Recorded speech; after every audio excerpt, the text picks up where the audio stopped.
it's actually a background that is similar to the background that contains the World of Void. So just more evidence that it is just an empty void that Goku flew in. So yeah, nothing impressive here. Objection! Believe it or not, I actually wasn't planning on making a debunk video, but considering this one seemed pretty controversial, I figured, hey, why not farm some views? I'm just kidding. So today we're going to be debunking Surfbone's video, Goku is not beyond time, here's why. And this video, while it has pretty good production value to it, gets a few things blatantly wrong. So, I'll be going over a lot of those in this video, if not all of them, and I'll be cutting out the stuff that doesn't matter, so this video will be shorter than 25 minutes. Let's go! This is a common one that gets misunderstood by almost everyone, including Death Battle, in which the argument details that Goku and Beerus must scale to the speed of their clashes that echoed across the macrocosm during the Battle of Gods arc. Now while most, even myself, would be quick to say that this is a clear example of the common mistake of claiming a byproduct of a character's attack must be equal to the user's combat speed, the counter that is often presented is that they often use ki to amplify their bodies to move faster and create stronger punches. Therefore, if Goku and Beerus are using ki whenever they're punching each other and they're affecting the entire macrocosm as a result, then they would be capable of traveling that same distance solely based off of the idea of ki amplification, which would result in both characters having demonstrated infinite speed. However, there's a lot of context that is being ignored in order to make this argument work. The first being that it was ki being dispersed across the macrocosm as they punched each other, when they were just simply powerful shockwaves that resulted from their punches, not ki. While most would be quick to point out that it must have been ki due to the fact that the shockwave ceased due to Goku learning proper ki control while in its God form, however, there's many issues with this claim as well. So while ki is used to enhance their bodies so they can output greater force, the shockwaves themselves are not composed of ki. Just like how a shockwave from an explosion isn't composed of the elements that come from an explosion. It's a result that comes from an explosion occurring. It's not a component of the explosion. And because we never see Goku travel alongside these same shockwaves, we cannot make the claim that Goku can travel just as fast as these shockwaves. Okay, so a few things. One, I'm not sure why I used a real-life explosion comparing that to Goku and Beerus' punches. That's weird. Second off, I'm not sure why you think that Goku doesn't scale to his shockwaves just because we haven't seen him travel alongside them. That's idiotic. And thirdly, you do realize that in space, shockwaves actually can't form. So the fact that shockwaves can form at all in space would mean that Goku's actually traveling faster than the shockwaves because energy would be able to disperse faster than the shockwaves would be able to in space. So Goku would be infinite speed because he would be faster than his own shockwaves, which were about to destroy the infinite macrocosm, as you stated. So I'm not sure what your point is here. And just in case you say I'm using an appeal to reality, so are you. So if we're just going by fiction logic, then there's no reason to even debunk Goku because there's no reason to assume he can't move at infinite speed just because it's fiction. Even if we state this is true, that Goku and Beerus have infinite speed as a result of this feat, this would end up being contradicted by the instances where Whis is shown and stated to be vastly above both Goku and Beerus. As we know, many times in this series we see Whis traveling across the universe at what is stated to be his top speeds, in which we are even given specified time frames and how long these trips are before they even occur, which if we were to state Goku and Beerus scale to these shockwaves created by their punches that travel across the macrocosm in a matter of seconds, then they would have to be faster than Whis in order for this to be the case, which just isn't true. This can't be for real. You just said that Goku and Beerus being infinite speed means they're faster than Whis. You realize that Whis can just either be a higher tier of infinite speed or be a higher speed tier altogether? Huh? And then you literally show a scan saying that Whis will take 3 minutes using raw speed to travel from King Kai's planet to Earth in 3 minutes, which is a more than infinite distance. And actually probably even more than that considering the other world negates the concept of space and time and transcends them. And then you also claim that that's Whis' top speed, even though in episode 69 of Dragon Ball Super, it literally shows Whis traveling from Beerus' planet to Earth in about 10 seconds. So clearly he's not always going his top speed. It's almost like characters in fiction don't always go at the top speed. Wow. So by that logic, the Flash must be supersonic then, because he only goes supersonic when he's doing house chores. Wow, guys. And just to clarify some more, Whis also says it would take him 2 days to get to Zeno's palace. And mind you, Zeno's palace is outside of the multiverse because it sees the universes as basically marbles on top of pillars. So do with that what you will.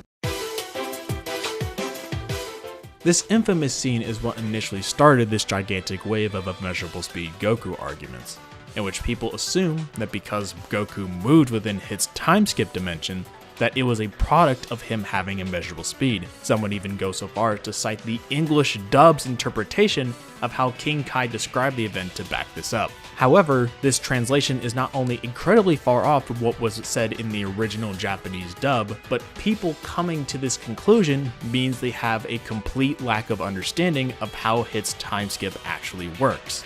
So how does it work? Well, we get a much clearer answer during the Goku assassination arc, in which Vados explains that whenever Hit is using his quote-unquote time-related abilities, he's in actuality going into his own separate dimension and hopping back out again.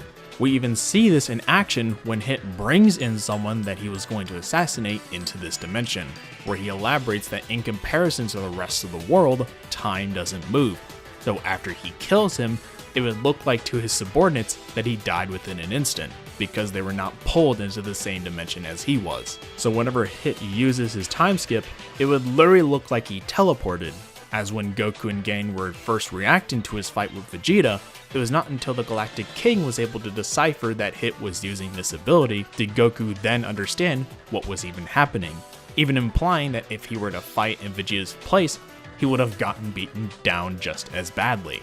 So Hit isn't actually literally stopping time and moving like he's Dio from JoJo's, he's literally going into his own dimension and traveling to another position in space within his dimension and coming back out. Hence why when Goku figured that he would only be in said dimension for X amount of time, he would then just have to predict where Hit would try to attack him in said specified amount of time, in which he states it was fairly easy because Hit is very predictable. It's even specified when Hit was fighting Dispo that Dispo is that much faster than Hit, he was able to speed blitz Hit as he was able to enter his dimension, which Dispo states he's able to tell Hit was about to do this due to him vibrating his body at a different frequency. Yeah, that's all fine and dandy and everything, except you're missing the part where you literally showed the scan. You seem to be doing this a lot. You're showing the scan that debunks exactly what you're saying.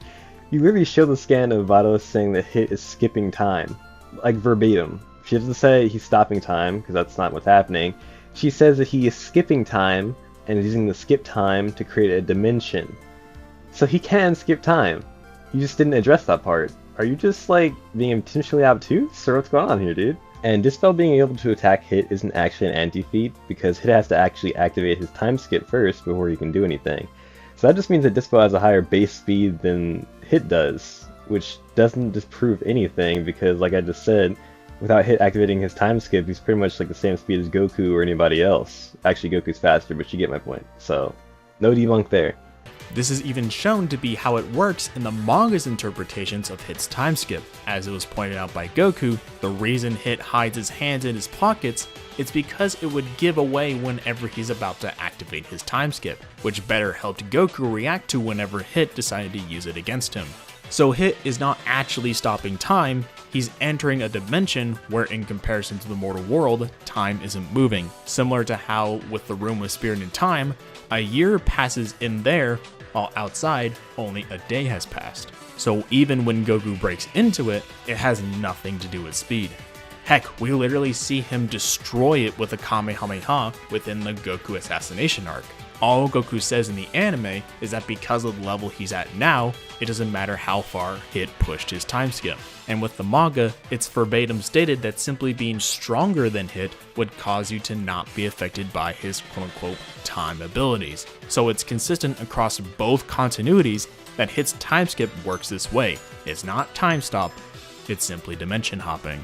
Jeez, dude. Okay, so Hit is stopping time, but inside his dimension it's still passing, but outside the dimension, time's completely stopped, supposedly, right? So therefore, if Goku's not inside the dimension, and he's able to move, that means he's moving faster than stop time. However, if Goku was inside the dimension, it wouldn't be a feat, but we can prove that Goku wasn't inside the dimension because you're going to show this later. Hit actually brings someone into his dimension where time has stopped for everyone except him and the mob boss, and that proves that he brings that guy inside his dimension, but Goku was not brought inside the dimension, otherwise Hit wouldn't be surprised why he's moving. So he's just moving with pure speed outside of Hit's dimension. That's why he's faster than time. You literally just debunk yourself.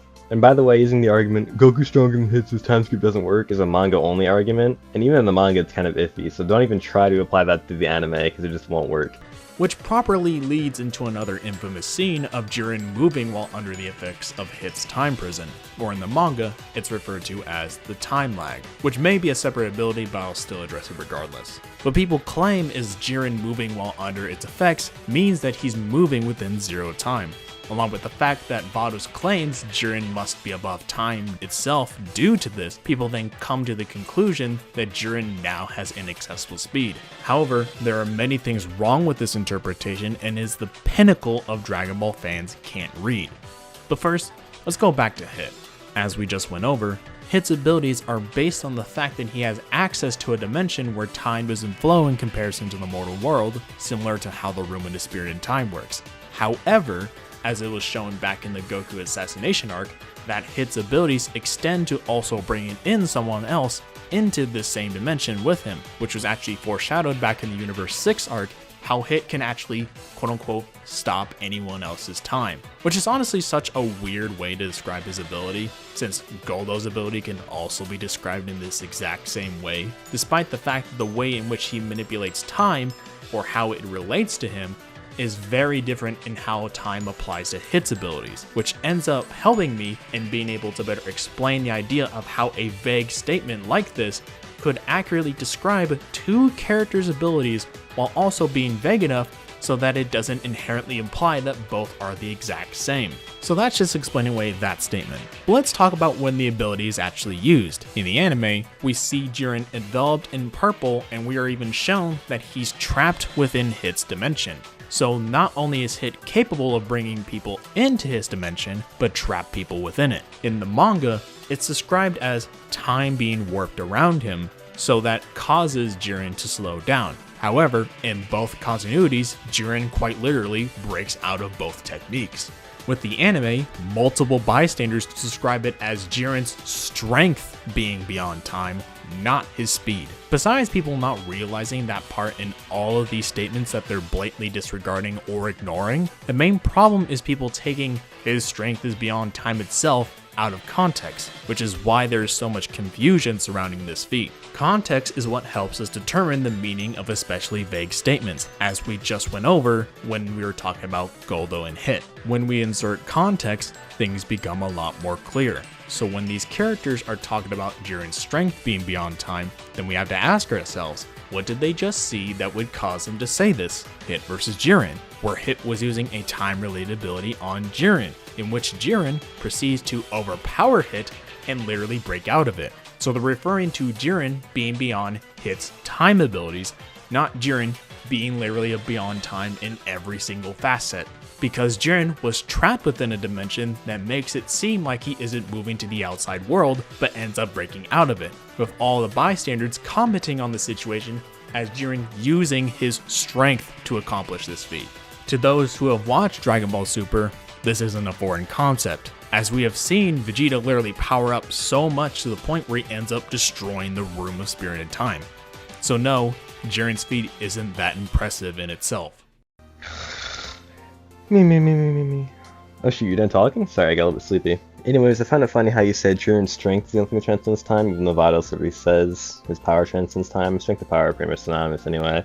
Power equals speed in Dragon Balls, so therefore if Jiren's power transcends time, his speed transcends time as well. And you have to prove that it's not a one-to-one increase. So unless you prove it, then there's no reason to think that Jiren doesn't have speed that transcends time. And it's also interesting how you use a statement from Vados to prove how Hit's time skip works, but you won't use a statement to prove how Jiren's power transcends time. So is she unreliable now? Or is she reliable before but not reliable now? So which one is it, considering she's literally one of the smartest people in the Dragon Ball universe and can actually reverse time herself, so why would she be lying and or wrong about this? You need to prove that. Also interesting how you claim that Vegeta destroying the time chamber basically isn't a feat, even though it's stated that the time chamber is out of reversal. So Jiren transcending Vegeta and Vegeta transcending the time chamber would just make Jiren more layers into out of reversal. Like, I'm not sure what your point is here. While on the topic of the Tournament of Power, let's talk about where it takes place in, the World of Void, which some people say that due to the statement from Beerus that it's a world without time or space, that any characters simply moving in it grants them inaccessible speed. At least with the arguments regarding Hit's time skip, it makes sense how people misinterpreted the way that they did. But with the World of Void, there are just blatant story elements present that cause this conclusion to literally contradict the plot of the Tournament of Power. For instance, there is a literal timer in the World of Void that measures how long until the specified 48-minute tournament ends. And if they were truly moving at inaccessible speeds, then the tournament would have ended in literally no time at all. And the whole point of there being a timer to specify when the tournament ends would be an irrelevant plot point, as well as the fact that it's stated at the end of nearly every episode how many minutes passed or how long until the tournament ends. Also, there is just a scene shown in the anime where the Universe 2 fighters are attempting to get love from the universe's inhabitants, and we see the Tournament of Power being streamed to them in real 1-to-1 time. Unless we're going to bite the bullet and say that everyone watching the Tournament of Power from Universe 2 is inaccessible speed, this would utterly debunk this argument. Also, if everyone now just has inaccessible speed, kind of makes the previous feat from Jiren pretty lackluster if it was supposed to be a demonstration of inaccessible speed. So time not existing within the World of Void makes little to no sense when, you consider the plot of the series and what's more consistent to be the case. Alright, first off, let's address the time limit. The pillar in the middle just measures time. If you bring a stopwatch into a place with no time, it's still going to work, so that doesn't debunk the place having no time. That's just a dumb argument. And if you're going to say, how does time pass with the characters of inaccessible speed? They're not always moving inaccessible speed. They stop to talk multiple times during the episode, so that's when time passes. And if you're just talking about the narrator stating time passes, that's just to give us, the audience, an idea of how much time has passed inside the series. As for your next argument about how time passes in Universe 2, I need you to prove that. Nothing shows that time passes in Universe 2. It might have no time as well. So, therefore it has inaccessible speed inhabitants just like the World of Void does. And even if you claim it doesn't, then where does the screen come from that allows them to view the World of Void? Obviously they didn't create it themselves, so who do you think probably created it? Oh, maybe the Grand Priest? Oh, maybe the Grand Priest can also slow down what's happening on the screen to show people from Universe 2 what's going on. Huh, imagine that. So there's multiple explanations to this. It doesn't debunk anything, because there's literally guidebook statements, and Beerus himself says the place has 0 time. So unless you're claiming that the series itself is wrong, plus the guidebook that was literally meant to support the series is wrong, then you have no basis here. And this doesn't somehow downplay Jiren's feat of breaking out of Hit's time prison. It actually just means that Hit's time is stronger than normal time. So it's more impressive to break out of Hit's time than normal time. And that's not an anti-feat or anything. So you can try again, but I don't think your debunks are going to be any better the second time around, to be honest with you.